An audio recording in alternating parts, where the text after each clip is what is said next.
भाग 13। आज इस कागज और स्याही से ही दोस्ती कर ली हमने।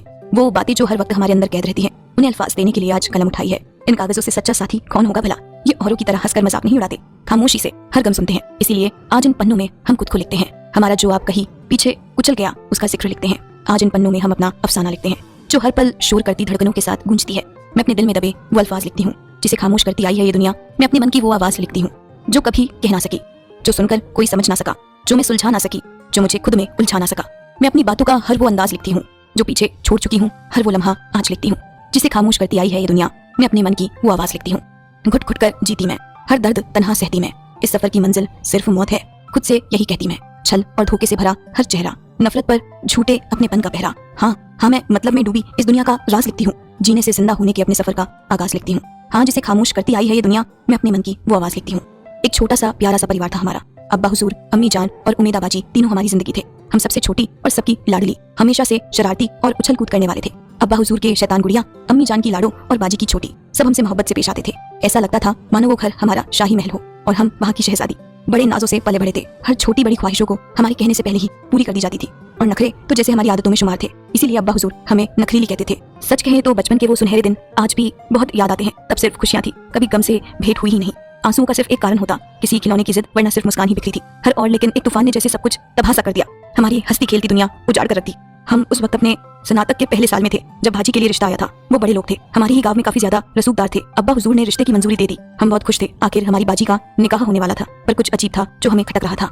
हमारे बहनोई हामिद की नजरें हमें असहज करती थी। ऐसा लगता था जैसे वो हमें नहीं, हमारे जिस्म को देखते हैं। हमने नजरअंदाज कर दिया क्योंकि हमें लगा शायद हम गलत सोच रहे हैं। वो हमारे लिए अब्बा हुजूर के समान थे। हम उनकी नजरों में खोट कैसे देखते। बाजी का निकाह बहुत धूमधाम से हुआ। वो निकाह के जोड़े में बहुत खूबसूरत लग रही थी। जब निकाह के बाद वो चली गई तो हमें उनकी कमी महसूस होने लगी। पर हमें अब्बा हुजूर और अम्मी जान को भी तो संभालना था। सब कुछ बहुत अच्छा था। बाजी से हमारी रोज बातें होती थी। वो बहुत खुश थी, हमेशा कहती थी कि हामिद बहुत ख्याल रखते हैं। हामिद भाई को लेकर जो हमें गलत लगा वो सब हम भूल चुके थे। शायद हमें ही नजरों का धोखा हुआ था। एक दिन कॉलेज से हम घर आए तो हमने देखा कुछ लोग आंगन में बैठे थे। एक लड़का था हमसे कुछ 5 साल बड़ा, साथ में शायद उसका परिवार था। अम्मी जान हमें अंदर ले गई। उन्होंने बताया वो लोग हमें निकाह के लिए देखने आए हैं। हम कुछ समझ नहीं आया कि अचानक से निकाह। आसिम और उनके अम्मी अब्बू ने हमें पसंद कर लिया। आसिम देखने में काफी आकर्षक थे, एकदम ख्वाबों के शहजादे जैसे। पहली बार हमें कुछ महसूस हुआ। वो पहली बार था जब हमने किसी मर्द को नजर उठाकर देखा था। वो हमें देखकर मुस्कुरा रहे थे। जब तन्हाई में दोनों को बात करने के लिए भेजा गया हम खामोश रहे। पर आसिम की हर बात में हमारी तारीफ थी। उनकी हर तारीफ में जिक्र हमारी खूबसूरती का था। जिस उम्र से हम गुजर रहे थे उसमें खूबसूरती की तारीफ मन को भाती थी। 21 के ही तो थे हम। हमें कहाँ पता था कि ये खूबसूरती खुदा की नेमत नहीं बल्कि बद्दुआ थी। हमारा रिश्ता तय हो गया था आसिम के साथ और हमें कोई एतराज नहीं था। आसिम हमें पसंद थे और हम उस रिश्ते से खुश थे। हमें आसिम से कहा था कि हम निकाह अभी नहीं, हमारी तालीम पूरी होने के बाद करेंगे। उन्हें इस बात पर कोई एतराज नहीं था। वो राजी हो गए। उस दिन बस मंगनी हो गई और आसिम अपने परिवार के साथ अपने शहर आगरा लौट गए। हमारी उनसे फोन पर बातें शुरू हो गई। धीरे धीरे हम उन्हें जानने लग गए थे। उनकी बातें हमारे मन को गुदगुदाती थी। वो कभी कभी आगरा से हमारे गांव आते थे, हमसे मुलाकात करने, हमें घुमाने ले जाया करते थे। हाँ, हमारे दिल में उनके लिए कुछ एहसास जन्म लेने लगे थे। उनकी गैर हाजिरी में उनकी याद आती थी। उनसे गुफ्तगू करते वक्त हमारे रुखसारों पर लाली छा जाती थी। हमें आसिम से मोहब्बत हो गई थी। यूं तो आसिम ने कई बार हमसे कहा था कि उन्हें हमसे मोहब्बत है, पर हम कभी कह ही नहीं पाते थे। हमारी हया हमें खामोश कर जाती थी। पर हाँ, हमें हमारे होने वाले शौहर से मोहब्बत हो चुकी थी। अब हमें बेसब्री से इंतजार था उस रोज का जब निकाह कर वो हमें अपनी बेगम बना लेंगे। बहुत खुश थे हम कि हमारा निकाह उस शख्स से होगा जिनसे हमें मोहब्बत है, बेइंतहा मोहब्बत जारी है। दिल की बर्बादी का क्या अफसाना था। दिल के टुकड़े हो गए और लोगों ने कहा वाह क्या निशाना था। सब कुछ बहुत अच्छा था, हम बेहद खुश थे। मगर अचानक से कुछ ऐसा हुआ जिसने सब कुछ बदल कर रख दिया। कालू की तबीयत खराब थी और उसने मिलने अब्बा हुजूर और अम्मी जान गए निकले थे। मगर रास्ते में ही उनकी गाड़ी के एक ट्रक से टक्कर हो गई जिसमें उन दोनों की मौत हो गई। एक पल में ही सब कुछ बर्बाद हो गया। हम यतीम हो चुके थे। कुछ समझ नहीं आ रहा था कि हम क्या करें। हम उस बड़े से घर में बस अकेले बच्चे थे और बाजी हमें अपने साथ अपने घर ले गई। आसिम भी आते थे हमसे मिलने, हमें समझाते थे कि जो गुजर गया उसे भूलकर हम वापस मुस्कुराना सीखें। उनकी मोहब्बत में हम दोबारा संवरने लगे थे। हमारी आंखें ख्वाब देखने लगी थी निगाह की। मुकम्मल जिंदगी के नाम कुछ सपने हमने देखे थे आसिम के साथ, जिनमें हम साथ थे और हमारी एक खूबसूरत सी दुनिया थी। पर शायद हमारी तकदीर में कुछ और ही लिखा था। हमारी परीक्षाएं आगरा के कॉलेज में होनी थी जिसके लिए हमें आगरा जाना था। आगरा में आसिम थे और हमने उनसे कहा कि वो आकर हमें ले जाए, मगर उन्होंने अपनी व्यस्तता बताई। बाजी ने हमें हामिद भाई के साथ आगरा जाने को कहा। वहीं असीम ने कहा कि वो वहाँ आगरा में हमसे मिलेंगे। परीक्षा तो देनी ही थी, इसीलिए हम आमिद भाई के साथ आगरा के लिए निकल गए। हमने अपनी परीक्षा दी और वहाँ सेंटर से बाहर निकले तो आसिम कहीं नहीं थे। आमिद भाई खड़े थे, हमारा इंतजार कर रहे थे। हमें लेकर वो बस स्टैंड की ओर चल पड़े वापस गांव जाने के लिए। रास्ते में हमें प्यास लगी तो उन्होंने एक पानी की बोतल दी जिसे पीने के बाद हमारा सर चकराने लगा। सब कुछ धुंधला सा नजर आने लगा था। अगले कुछ ही पलों में हमें सिर्फ अंधेरा नजर आ रहा था। हम अपने होश खो चुके थे और हमारा खुद पर कोई अख्तियार नहीं था। ऐसा लग रहा था मानो कोई हमें छू रहा हो। हम अपनी आंखें खोलने की कोशिश कर रहे थे, उस शख्स को धक्का देने की कोशिश कर रहे थे, पर हमारी सारी कोशिशें बेकार थी। कोई हमारा जिस्म टटोल रहा था। हमें दर्द भी महसूस हो रहा था। हम खुद को छुड़ाने के लिए चीखना चाहते थे पर हमारी आवाज भी नहीं निकली। हम कब अपने होश पूरी तरह खो बैठे हमें कुछ पता नहीं चला। जाने कब तक हम बेहोश रहे। जब हमें होश आया तो हमने खुद को एक बंद कमरे में पाया। कपड़े के नाम पर हमारे ऊपर बस एक चादर लिपटी थी। हमें कुछ समझ नहीं आया, बस इतना पता था कि जो हुआ वो गलत हुआ। हमें दर्द महसूस हो रहा था, पूरा बदन टूट रहा था, जगह जगह नाखून से खरोचने की, किसी के काटने की, नोचने की निशानी थी। हम कुछ समझ पाते तब तक दरवाजे पर दस्तक हुई, जैसे कोई आ रहा हो, और हम डरकर वापस दुबक गए। हमें महसूस हुआ जैसे कोई हमारे पास बैठा है। हमने सर उठाकर देखा तो वहाँ आसिम थे। उन्हें देख हम उनके गले लग रो पड़े। संभालिए खुद को फलक कहते हुए वो हमारा माथा सहलाने लगे। हम बस रोए जा रहे थे। आसिम ने बताया कि हम उन्हें सड़क किनारे नग्न हालात में पड़े मिले और हमारे शरीर पर बहुत से निशान थे जो ये बता रहे थे कि हमारे साथ बलात्कार हुआ है। अब हमें सब कुछ समझ आने लगा था। हामिद भाई ने हमें जो पानी दिया था उसमें कुछ तो था जिसके कारण हम बेहोश हो गए। उन्होंने हमें बेहोश कर हमारा फायदा उठाया, हमारा बलात्कार किया और हमें यूं ही फेंक कर चले गए। एक पल में ही सब कुछ तबाह हो चुका था। हमारी अपनी बाजी के शौहर ने हमारा बलात्कार किया, हमारी आबरू लुट चुकी थी और हम कुछ नहीं कर पाए। हमें खुद से घिन हो रही थी। जब अपने शरीर पर उन जख्मों के निशानों को देखा तो ऐसा लग रहा था मानो किसी ने हमें खोलते तेल में डाल दिया हो। बहुत ही गंदा सा एहसास हुआ और दिल किया खुद को खत्म कर ले। हम जार जार होकर रो रहे थे। वहां से भागकर हमने जान देने की भी कोशिश की, पर आसिम ने हमें रोक लिया। उन्होंने हमें बचा लिया। हमारी हर कोशिश नाकाम कर दी। हम बस मर जाना चाहते थे। ऐसा लग रहा था मानो हमसे हमारा वजूद ही छिन गया हो। आसिम ने जबरदस्ती हमें गले लगा लिया। हम काफी देर तक रोते रोते बेहोश हो गए। जब होश आया तो आसिम हमारे पास ही बैठे थे। उन्होंने हमें कहा कि हम जल्दी तैयार हो जाएं। उन्होंने निकाह के इंतजाम किए थे। इतना सब कुछ होने के बाद भी वो हमसे निकाह करने को राजी थे, एक ऐसी लड़की से जिसके साथ उसी के बाजी के शौहर ने बलात्कार किया। मोहब्बत से ज्यादा उस दिन आसिम के लिए हमारे दिल में इज्जत बढ़ गई थी। हमें महसूस हुआ कि शायद आसिम हमसे सच्ची मोहब्बत करते हैं, तभी तो इतना सब कुछ होने के बाद भी वो हमसे निकाह करना चाहते थे। हमने पहले इनकार कर दिया निकाह करने से, क्योंकि हम उन पर बोझ नहीं बनना चाहते थे। हम नहीं चाहते थे कि आसिम बस हमें सहारा देने के लिए हमसे निकाह करे। मगर आसिम ने हमें यकीन दिलाया कि उन्हें हमसे कितनी मोहब्बत है और वो हमसे निकाह इसीलिए नहीं कर रहे क्योंकि उन्हें हमें सहारा देना है या उन्हें हमसे हमदर्दी है, बल्कि वो निकाह इसलिए करना चाहते हैं क्योंकि वो हमें अपनी बेगम मानते हैं। उन्होंने कहा कि वो हमारे सिवा कभी किसी और को अपनी बेगम नहीं मान सकते हैं। वो हमारी जगह कभी किसी को नहीं दे सकते। उस दिन हमें अपनी ही तकदीर से रशक सा होने लगा था। हम खुद को बहुत खुश किस्मत मानते थे कि हमें आसिम जैसा मोहब्बत करने वाला शख्स मिला। शायद हमारी तकदीर हम पर मेहरबान थी जो आसिम के अम्मी अब्बू ने भी हमारा बलात्कार होने के बावजूद हमें कबूल कर लिया। आसिम की छोटी बहन ने हमें तैयार किया और मौलाना साहब की मौजूदगी में हमारा और आसिम का निकाह हुआ। सब कुछ इतनी जल्दी जल्दी हुआ कि हमें ये समझने का मौका ही नहीं मिला कि हम अपने बलात्कार का शौक मनाएं या निकाह की खुशी मनाएं। हम बस किसी कठपुतली की तरह बैठे थे। खुशनुमा माहौल था, पर हम अंदर ही अंदर टूट चुके थे। आसिम की मोहब्बत हमें दोबारा जोड़ रही थी। सब कुछ बहुत अच्छा था। आसिम हम पर बेपनाह मोहब्बत लुटाते थे। हमने उन्हें हर वो हक दिए थे जो एक बेगम पर उसके शौहर का होता है। जब भी आसिम हमारे करीब आते वो हमारी खूबसूरती की तारीफें करते, पर जाने क्यों अब वो तारीफें हमें रास नहीं आती। ऐसा लगता मानो ये खूबसूरती ही हमारी सबसे बड़ी दुश्मन है। आखिर इसी के खातिर तो आमिर भाई ने हमारा बलात्कार कर अपनी प्यास बुझाई थी। निकाह के लगभग 10-15 दिन तक सब कुछ बहुत अच्छा था।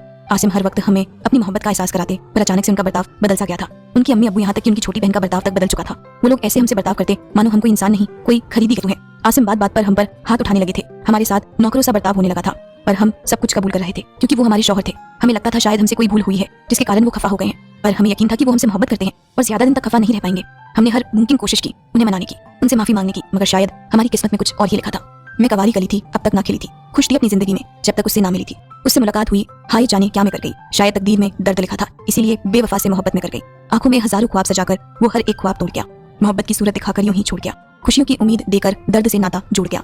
मुझे अपनी सुहागन बनाकर उसने ब्याह रचाई। हर गम भूलकर मेरी आंखों ने सपने सजाई। अपनी किस्मत पर रसक था, हरदम मुस्कुराता मेरा अक्स था, मगर एक रात पर मुझे उसकी असलियत नजर आई। रशक की भेष में भशक था वो कसाई। मोहब्बत का दावा कर मुझे गैर के बिस्तर पर परोस गया। जीते जी मेरा कत्ल कर वो जिस्म से जान निचोड़ गया। फिर मुस्कुराने के जो सपने थे देखे वो हर एक सपना तोड़ गया। मोहब्बत की सूरत दिखाकर यूं ही छोड़ गया। खुशियों की उम्मीद देकर दर्द से नाता जोड़ गया। बेवफाइयां मिली इश्क में वो सौदा कर गया। कोरी सी थी मेरी जिंदगी की किताब, उसमें बदनामी के अल्फाज भर गया। कत्ल हुआ मेरी रूह का, जिस्म भी मेरा ना रहा। मोहब्बत की सूरत दिखाकर यूं ही छोड़ गया। खुशियों की उम्मीद दिखाकर दर्द से नाता जोड़ गया। जारी है, दिल से बड़ी कोई कब्र ना देखी मैंने, यहाँ रोज कुछ न कुछ यादें दफन होती हैं।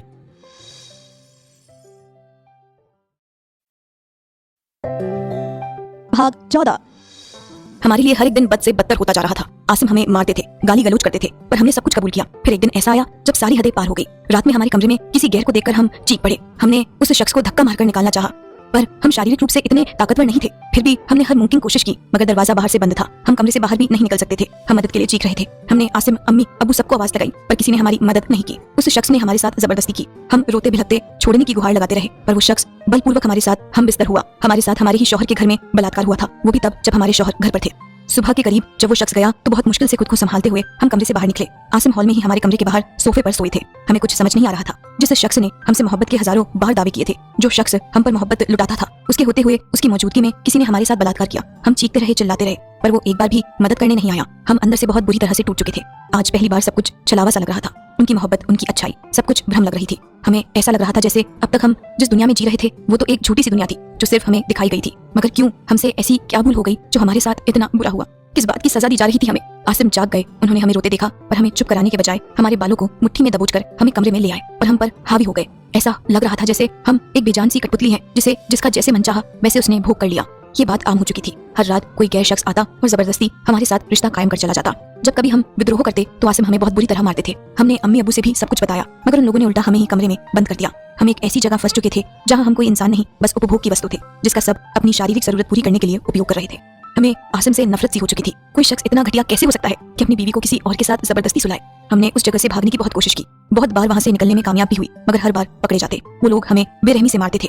हर एक दिन नर्क से भी बदतर सा हो चुका था। सारा दिन नौकरों की तरह काम करना और हर रात किसी गैर शख्स के साथ हम बिस्तर होना। ऐसा लग रहा था मानो हमारी जिंदगी ही खत्म हो चुकी है। अपना कोई वजूद बचा ही नहीं था। खुद से नफरत हो चुकी थी, हर शख्स से नफरत हो चुकी थी, मर्द जात से नफरत हो चुकी थी। किसी पर भरोसा बचा ही कहा था। एक रोज तंग आकर हमने अपनी जान देने की कोशिश की, मगर तब भी नाकाम हुए। बदले में हमें असीम ने प्लेट से इतना मारा कि हम बेहोशी ही हो गए। जब होश आया तो आसिम हमारा भोग कर रहे थे। अपनी तृप्ति के बाद वो जाने लगे। तब हमने चीख कर पूछ लिया कि आखिर वो हमारे साथ ऐसा क्यों कर रहे हैं? क्यों मोहब्बत का झूठा खेल खेलकर हमारी जिंदगी तबाह कर दी? क्या उनकी मोहब्बत के सारे दावे झूठे थे? अगर उन्हें हमसे मोहब्बत नहीं थी तो फिर निकाह क्यों किया? क्यों हमें यहाँ इस दलदल में फंसा दिया? सच जानकर हमारा रिश्तों पर से एतबार ही उठ गया। हामिद भाई ने हमारा सौदा किया था आसिम से। कोई निगाह नहीं था, बल्कि हमें बेचा गया था। आसिम का हमारे घर आना, अम्मी अबू से हमारा हाथ मांगना, सब कुछ बस एक दिखावा था। असलियत ये थी कि हामिद भाई ने हमें आसिम को बेच दिया था। इसलिए आगरा में आकर हमारे साथ बलात्कार कर वो हमें आसिम के पास छोड़कर चले गए। आसिम ने हमारे साथ मोहब्बत का ढूंढ कर निकाह कर लिया और फिर हर रात एक गैर शख्स को हमारे पास भेजकर वो पैसे कमाने लगे। ये उसका पेशा था, जिसमें उनका ये झूठा परिवार भी शामिल था। वो यूं ही लड़कियों को फंसाया करता था और खरीदने की रकम से ज्यादा पैसे मिलने के बाद उस लड़की को कोठे पर वैश्या बनाकर बेच दिया करता था। सब कुछ जानकर हमारी रूह कांप उठी। इसका मतलब वो हमें भी वैश्या खाने बेचने वाले हैं। हमें किसी भी कीमत पर उस जगह से निकलना था, अपनी जिंदगी बचानी थी। हामिद जैसे घटिया शख्स के साथ निकाह के बंधन में बंधी अपनी बाजी को उससे दूर करना था और हमारी ही तरह दूसरी मासूम लड़कियों को इस जाल में फंसने से बचाना था। हमने हर मुमकिन कोशिश की वहां से भागने की, पर हर बार नाकाम रहे। आखिर एक रात बहुत बार कोशिश करने के बाद हम बचकर निकल गए। अंधेरी सड़कों पर काफी दूर तक हम भाग निकले थे। हमें पुलिस चौकी नजर आई तो हम वहां गए। हमने वहां के थानेदार को सब कुछ बताया, हमारे साथ जो कुछ भी हुआ हर वो बात बताई, उनसे शिकायत दर्ज करने को कहा। हमें लगा हम महफूज थे, मगर ये हमारी गलतफहमी थी। हम कैसे भूल गए थे कि मर्द जात का कोई भरोसा नहीं होता। और वो पुलिस वाले भी तो मर्द ही थे, जिन्हें अपनी तृप्ति के आगे कुछ नजर नहीं आता। उन पुलिस वालों की नजर में गंदगी उतर आई थी। उन 5 लोगों ने मिलकर हमारे साथ जबरदस्ती की। उस वक्त हमें इतना तो समझ आ गया था कि इस दुनिया में अब इंसान नहीं, सिर्फ भूखे भेड़िए रहते हैं, जिन्हें सिर्फ अपनी भूख मिटाने से मतलब है। सुबह उन लोगों ने खुद हमें आसिम के घर पहुंचा दिया। बदले में आसिम ने उन्हें कुछ रुपए दिए और फिर हमें कमरे में कैद कर बेरहमी से मारा। हम समझ चुके थे कि अब हमारे यहाँ से बच पाना या निकल पाना नामुमकिन है। हमारी तकदीर में जो होना लिखा था वो अब कोई नहीं टाल सकता था। महीने भर बाद आसिम हाथ बांधकर हमें एक गाड़ी में बैठाकर कहीं ले गए। गाड़ी एक जगह रुकी जहाँ दोपहर के उस वक्त में सन्नाटा था। बमुश्किल से 1 या 2 गाड़ियां वहां से गुजर रही थी और इंसान के नाम पर कोई नहीं था। वो हमें खींचते हुए एक पुरानी हवेली जैसे घर में ले गया, जिसकी दीवारें लाल रंग से पुती थी। अंदर आंगन में झूले पर एक औरत बैठी थी, जिसके पीछे कुछ आदमी बंदूक लिए खड़े थे। औरत उठकर हमारे करीब आई और हमारे चारों ओर घूमकर हमें देखने लगी। फिर उसने नोटों की 2 गड्डियां आसिम को थमाई और एक लड़की को इशारा किया, जो हमारा हाथ पकड़कर हमें जबरदस्ती एक कमरे में ले गई। एक बार फिर हमारा सौदा हो चुका था। हम बिक चुके थे, मगर इस बार हम किसी की बेगम नहीं, बल्कि उस वैश्या खाने की एक वैश्या बन चुके थे। जल्द ही हमें वहाँ के तौर तरीके सिखा दिए गए। हमें ये एहसास करा दिया गया कि अगर हम यहाँ से निकलने की कोशिश भी करें तो हमारे हिस्से सिर्फ दर्द आएगा। हमारे पैरों में घुंघरू बांध दिए गए, महफिल में नचवाया गया। हम पर वो लोग नोट लुटाते थे, हमें छूते थे। जो उनका जी चाहे वो हमारे साथ करने की उन्हें इजाजत थी और हम उन्हें रोक भी नहीं सकते थे। एक इंसान होने का जो वजूद था वो भी हमसे छिन चुका था। अब हम कोई इंसान नहीं, बल्कि एक वैश्या थे। वैश्या जिसका काम बस लोगों की भूख को मिटाना था।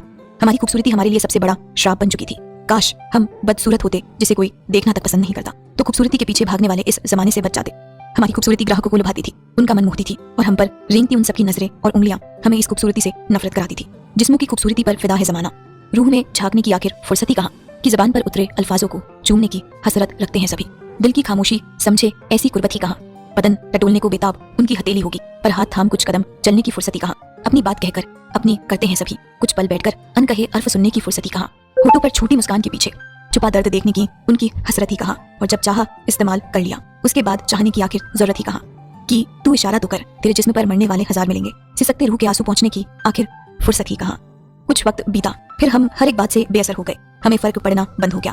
हाँ, तकलीफ होती थी, दर्द होता था, घुटन होती थी, मगर अब सब कुछ जैसे हम पर कोई असर कर ही नहीं पाता था। पत्थर बन चुके थे। जो हो रहा है बस उसे हम बर्दाश्त करते। फर्क नहीं पड़ता था, क्योंकि घुट घुट कर जीना सीख चुके थे वहां पर। हाँ, सांस लेना सीख चुके थे। हमने वहां कभी किसी से बात करने की कोशिश नहीं की, क्योंकि सच तो ये था कि अब हमारा इंसान नाम के शब्द पर से ही विश्वास उठ चुका था। अब किसी पर भी विश्वास करना हमारे लिए नामुमकिन था। जारी है जो हम पे गुजरी है, किसने जाना है। अपनी ही जिंदगी है, अपना ही फसाना है। एक दिन हमारी तबीयत ठीक नहीं थी। सुबह से हमें बहुत कमजोरी सा महसूस हो रहा था, मगर वहाँ सबको उसके हिस्से का काम करना होता है, तो हम अपने हिस्से का काम कर रहे थे। तब किसी ने हमसे कहा, क्या मैं तुम्हारी मदद दूं? हमने पलटकर देखा, एक लड़की थी, हमसे उम्र में कुछ साल बड़ी। हमने इनकार कर दिया मदद लेने से, पर उन्होंने बड़े हक से हमें आराम करने को कहा। तब ऐसा महसूस हुआ जैसे हमारी बाजी हमारे सामने खड़ी हो। वो भी तो हमें यूं ही हक से डांटती थी। उन्होंने हमारे हिस्से का सारा काम खत्म कर दिया। धीरे धीरे हमारी उनसे थोड़ी बहुत बात होने लगी। हालांकि हम ज्यादा कुछ बात करते नहीं थे, मगर उनके साथ हमें अच्छा लगता था, जैसे कोई अपना हमारे साथ हो। उनका नाम मुस्कान था और हम उन्हें बाजी कहने लगे थे। वो भी हमें बिल्कुल अपनी छोटी बहन जैसा मानती थी, हमारा ख्याल रखती थी। उस जगह पर अनजाने चेहरों के बीच एक वही थी जो हमें अपनी लगती थी। हमें उनसे एक जुड़ाव सा महसूस होता था। शायद ऐसा इसीलिए था क्योंकि हमारी और उनकी दास्तान कुछ हद तक एक जैसी थी। उन्हें भी मोहब्बत में दगा मिली थी। कॉलेज में किसी लड़के से प्यार कर बैठी थी और उस लड़के ने घर से भागने की बात कही। बाजी उसके प्यार में अंधी होकर उसके साथ भाग गई और उसने भाजी को यहाँ बेच दिया। उनका हर किसी पर से भरोसा उठ चुका था। वो यहाँ रहकर यहाँ के लोगों की जैसी हो चुकी थी। मगर एक दिन एक शख्स उनका ग्राहक बनकर आया। पहली नजर में वो बाजी को खूबसूरती पर फिदा हो चुका था। वो रोज रोज आने लगा और एक वक्त के बाद बाजी भी उससे जुड़ाव महसूस करने लगी। उसने बाजी को बहुत सारे सपने दिखाए, यहाँ से बाहर निकलकर एक अलग सी दुनिया बनाने की। उन्हें ये यकीन दिलाया कि वो बाजी से सच्ची मोहब्बत करता है और बाजी के साथ निकाह करके उन्हें अपनी बेगम का दर्जा देगा। बाजी ने उसकी बातों पर इतना एतबार कर लिया, उसकी मोहब्बत पर एतबार करके बाजी उसके साथ वहाँ से भाग निकले। मगर वो शख्स भी फरेबी निकला। उसने बाजी को कहीं और ऊंचे दाम में बेच दिया, जहाँ 2 साल तक बाजी एक जिद्दी तेजी नर्क भूखती रही। बहुत मुश्किल से बाजी वहाँ से बचकर भागकर यहाँ आई थी। कमाल की बात थी कि लोग यहाँ से आजाद होने के लिए भागते हैं, वहीं बाजी कहीं और से भागकर यहाँ लौटी थी, क्योंकि शायद उन्हें समझ आ गया था कि यहाँ फिर भी जो शख्स आते हैं वो अपनी हसीयत के साथ आते हैं। उनके चेहरे पर अच्छाई का और दुनियादारी का मुखौटा नहीं होता। वो रक्षक होने का दिखावा करके भक्षक नहीं बनते। बाहरी दुनिया में तो इंसान दिखाता कुछ और है और होता कुछ और ही है। हमने भी बाजी की तरह मोहब्बत में फरेब झेला था। हर रोज ग्राहक आते थे और अपनी भूख मिटाकर जाते थे। सबने जिस्म को पैसों से तोलना शुरू कर दिया था। हम आदी हो चुके थे इस जिंदगी की। अब किसी भी चीज से फर्क पड़ना बंद हो चुका था। एक पत्थर समान हम थे जिसमें कोई भावनाएं नहीं थी। आंखों में आंसू दफन कर होठों पर झूठी मुस्कुराहट सजाना सीख चुके थे हम। भले ही कितनी भी तकलीफ में हो, महफिल में नाचना सीख चुके थे। बदन टूट रहा हो मगर किसी और की भूख को मिटाना सीख चुके थे। हम किसी से कोई मतलब नहीं था। एक बस मुस्कान बाजी थी जिनसे हम बात करते थे, जिन्हें हम अपना मानते थे। बाकी किसी पर हमें कभी एतबार हुआ ही नहीं, या शायद एतबार शब्द पर ही हमें एतबार ना था। हम इंसान से एक वैश्या बन चुके थे। हर रात को आकर हमारे साथ रात गुजारता और सुबह के उजाले में वही शख्स बाहर जाकर हमें वैश्या होने की गाली देता था। वैश्या, बज्जात, बेहया, बेशर्म, जाने क्या क्या गालियां इस समाज ने हम पर थोप दी थी। जो लोग रात के अंधेरे में महफिलों की चकाचौंध वाली भीड़ में चींटियों की तरह यहाँ रेंगते हैं, वही लोग सुबह के उजाले में हम पर थूकते हैं। इज्जतदार रसूखदार समाज के लिए वैश्या खाना किसे कंधे कटर समान था और वहाँ रहती वैश्याएं उस कटर के कीड़े समान। मगर वही समाज रात के अंधेरे में यहाँ आकर अपने कपड़े उतारता था। कपड़े के साथ साथ उनका वो मुखौटा उतर जाता था जिसके पीछे वो लोग अपनी असली चेहरा छुपाकर ये सभ्यता और इज्जतदार वाला चेहरा लिए घूमते थे। उनके अंदर का जानवर बाहर आ जाता था। हमें हंसी आती थी कि हम लोगों को बच्चात कहने वाले ये नंगे जानवर हर रात आकर यहाँ अपनी इज्जत बेचा करते थे। हम वैश्या हैं, एक बच्चात। कबूल है हमें ये गाली, पर तुम भी कोई दूध के धुले तो नहीं जो हर रात यहाँ अपनी इज्जत बेचने आ जाते हो। हाँ, मेरा कोई घर नहीं, 4 दीवारी का मेरा वो मकान कोठा कहलाता है। रोशनी में डूबा वो नुक्कड़ रेड लाइट नाम से जाना जाता है। हाँ, मैं एक वैश्या हूँ जिसे ये समाज बद किरदार बच्चात बुलाता है। दिन में देखता है मुझे हिराकत भरी नजरों से, शाम ढलते ही जिस्म से इश्क की खैरात मांगता है। देखी है मैंने असलियत सभ्य सोच की। इज्जतदार का मुखौटा उतार वो अपनी प्यास बुझाता है। हाँ, जिस्म बेचा है मैंने, पर खरीदार भी तो तुमने कुछ पाया नहीं। मैंने जिस्म बेचा और तुमने ईमान। खुद का दाम लगाकर सोचते हो तुमने कुछ गवाया नहीं। रात के लिए मुझे बीवी बनाता है और भूख मिट जाने पर मेरी जात के साथ अपनी औकात बताता है। हाँ, मैं एक वैश्या हूँ जिसे ये समाज बद किरदार बच्चात बुलाता है। अंदर से खंडर हूँ, बाहर से मुझे दिवाली सा सजाया जाता है। प्यार ज्यादा आ जाए तो नोट की गट्टी को लुटाया जाता है। बंद दरवाजे के पीछे रोती हूँ छिपकर, जख्मी रूह ना देखे कोई, यहाँ जिस्म से इश्क फरमाया जाता है। मेरी चीखें, मेरा दर्द, मेरी छटपटाती सिसकियों को सुनकर जोश उसका बढ़ जाता है। दिन में गाली देने वालों, वो पुरुष रात में मुझे रानी बुलाता है। मेरे किरदार पर सवाल उठाते हो तुम सब। मेरा दामन दागदार है तो बताओ, मुझसे खेलने वाला ईमानदार क्यों कहलाता है? इतनी घिन है मुझसे तो इज्जतदार शख्स घर का पता भूल इधर क्यों आता है? हाँ, मैं एक वैश्या हूँ जिसे ये समाज बद किरदार बच्चात बुलाता है। रिश्ता, अपने, अपनापन, परिवार, ये सारे शब्द मानो हमारी जिंदगी से खत्म हो चुके थे। इस सब पर से हमारा भरोसा उठ चुका था। हमारे आसपास हमने जितनी भी लड़कियां देखी उनमें से बस कुछ ही थे जिन्होंने अपने पेट के आंख को शांत करने के लिए अपने जिस्म की आंख को बेचना चुना। बाकी सबको यहाँ जबरदस्ती लाया गया था। किसी को उसके परिवार ने बेच दिया तो किसी को उसके प्यार ने। बहुत सी लड़कियां वहाँ पर हमारी ही तरह मोहब्बत में दगा खाकर आई थी। सबकी अपनी कहानी थी और सबकी कहानी का विलन था मोहब्बत। इस मोहब्बत शब्द का मतलब सिर्फ फरेब था। हमारी नजर में जब तक हमारी मुलाकात उनसे ना हुई, वो यूं ही बाकी ग्राहकों की तरह आए थे। हमें लगा शायद वो भी अपनी भूख को मिटाने हमारे पास आए हैं, मगर कुछ तो बात थी उनमें। पहले ऐसे शख्स थे जिन्होंने हमारे जिस्म को छूने के बजाय हमसे मोहब्बत की चाह रखी। हमारी ही तरह उन्होंने भी मोहब्बत में धोखा खाया था। उन्हें भी किसी ने मोहब्बत के छलावे में चला था। सुकून और मोहब्बत की जरूरत उन्हें हमारे दरवाजे पर ले आई थी, मगर हमें इस बात का जरा भी एहसास ना था कि उनकी ये जरूरत हमारी आदत और मोहब्बत में बदल जाएगी। ओमकार साहिब और उससे अलग थे। उन्होंने कभी हमें ये एहसास होने नहीं दिया कि हम एक वैश्या हैं। हमेशा हमसे एक बर्ताव किया मानो हम कोई आम लड़की हूँ। वहाँ जो भी आता था हमारे कपड़े उतारना चाहता था, पर उन्होंने हमेशा दुपट्टे से हमारा माथा ढका। भूख उन्हें भी थी मगर जिस्म की नहीं, सुकून की। और उनके लिए सुकून का मतलब जिस्मानी तृप्ति नहीं बल्कि रूह से हुई मोहब्बत थी। वो हर रोज हमारे दरवाजे पर आते थे, मगर कभी भी उन्होंने हमें किसी गलत इरादे से छूने की कोशिश नहीं की। कभी हमारे साथ हम बिस्तर होने की ख्वाहिश नहीं की। वो बस हमारा साथ चाहते थे, हमारे पास होना चाहते थे, और उनकी ये अदा हमारे दिल को हर दफा छू जाती थी। जारी है, तेरे मिलने से कुछ ऐसी बात हो गई, कुछ भी नहीं था पास हमारे, और जिंदगी से मुलाकात हो गई। अगले एपिसोड्स 12 AM पर फ्री मिलेंगे, लेकिन अगर इंतजार नहीं करना तो सिर्फ ₹149 में प्रीमियम लेकर सभी एपिसोड्स अभी अनलॉक करें। अभी चूज करें।